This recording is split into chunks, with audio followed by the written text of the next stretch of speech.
So we're here with the Washboard Union. How are you guys doing? Doing great. Hey. It's great to be here. Yeah, absolutely. Back in Ottawa. Woohoo! But you guys are originally from Vancouver, and just what's the story about how you guys came together as a band? Well, these two, they'll tell you the story. Well, Aaron and I actually met when we were 13 years old when our parents started dating. So my dad started dating Aaron's mom. Scandalous. So we met when we were kids, and we shared music. It's probably the first thing that happened. We literally put stereos on and kind of played what we were both listening to, and have been hanging out and have had a life in music together ever since. What were we listening to then?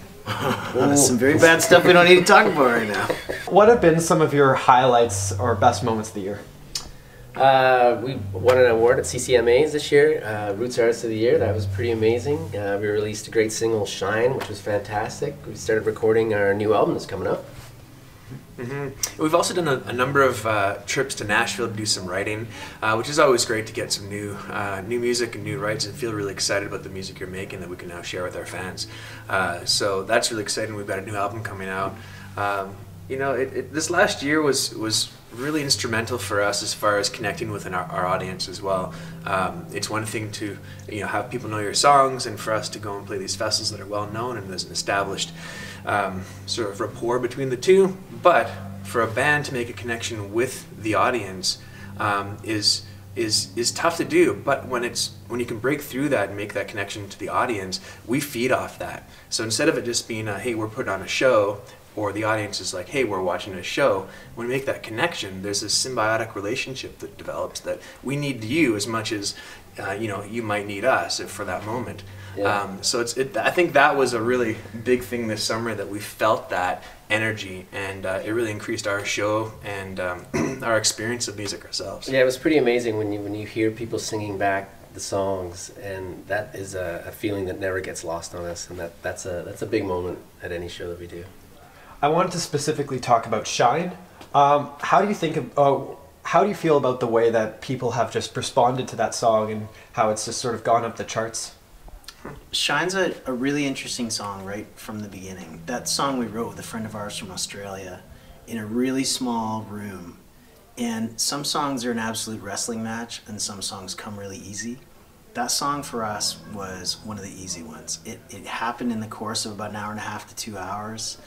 And we walked out of the room loving what that song had to say, but the feeling that we had, we felt like we were walking on clouds. And Shine's an interesting song that I think people have grabbed onto, because I think we all could use a reminder once in a while that we're capable of some pretty incredible things. And I think that Shine's inspired by so many fans that we've met along the way. I mean, everybody's got an incredible story. We had a woman this summer come and celebrate going into remission from stage 4 cancer with us, and Shine was her song. And the fact that that's been a song for people, I mean, that's the greatest gift as a musician. When that comes back to you, some song you wrote in some tiny little kitchen or some little room, and it means that to somebody, like, there's literally nothing greater in the world than that feeling. So we love the fact that Shine has become our fans' song and not our song anymore. And mentioning the CCMAs, what was it like to perform that in front of such a large live TV audience? Oh, it was an absolute thrill. We were all dressed in white and got to sing on that stage, and it's a really cool venue because you look out and it's a ton of your friends out there as well, which is really fun because there's a bunch of bands out there that we know and love, and when you see their faces in the audience singing along, that's pretty fun. Now, I wanted to ask about this. David's legs? My boots. No, the washboard. My knees? There you go. So, can you tell us, because surprisingly there are some people who don't know what this is. Can you just sort of explain a bit what this is? You know, funny backstory. We were in London 2 years ago, and these little kids were there, and I was trying to explain to them what this actually is, and I was saying, a long time ago, people used to do laundry on this, and they just looked at me like I was from Mars. Like, how? How would you do it? So I explained to them. Where do you put the quarters? Totally. How do you plug it in? Where does it beep? Pretty funny.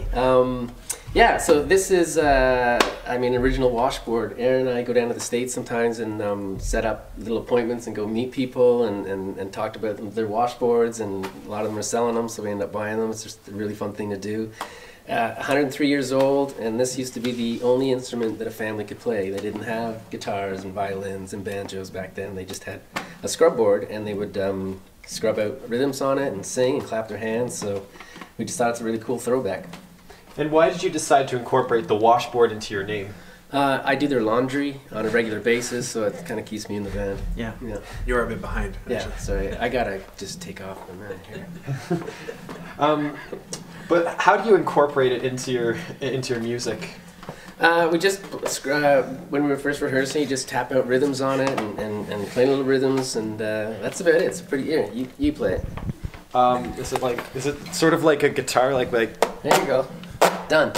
I think I'm gonna need some words. We'll get you good. What are you doing for the next 5 to 8 years? Slow it down, Chris. Hopefully getting a degree. So. Is this a setup or something? Is that?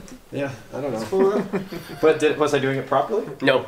No. It's Well, I want to thank you guys so much for taking the time to do this interview. Thank you. Have a great show tonight, and also just have fun with everything else that's on your way. So yeah. Thanks, man. man. Would you take us out with a solo? Sure. Sure. All right. Thanks for watching, everyone. Can we get some words? Come on. Beautiful. Shot of glory, maybe? Well, it speaks for itself. It's finally payday. Meeting the boys in my place. All cleaned up, pile in the truck, man. The night could barely wait. Hear the band roar from across the dance floor. Like they know that something good is on the way. Well, it's Friday night like any other. You walk in and stare and a stutter every single time you look at me. Well, I need a fix, a true companion, Jimmy Beam or old Jack Daniels, anything to set me on my way. Drinking up my courage, whiskey for my nerves. Got me drunk on your short summer dress, ballroom ballerina. I'm gonna need another shot of glory. Ain't no turning back. Got me high on your tipsy smile and your hips all swinging. We start spinning, spinning, spinning. Whoa, whoa, whoa, whoa, whoa, whoa. Yeah. Whoa, whoa, whoa, whoa, whoa. Yeah, man. I'll just say, Mom, Dad, if you're watching this, I'm going to be going out west for a little while, and yeah, I'll see you when I get back. Doing it. Anyways, thank you. Here's your washboard. Thanks, Thank you man. guys so Thanks much. for That having was us. amazing. Awesome.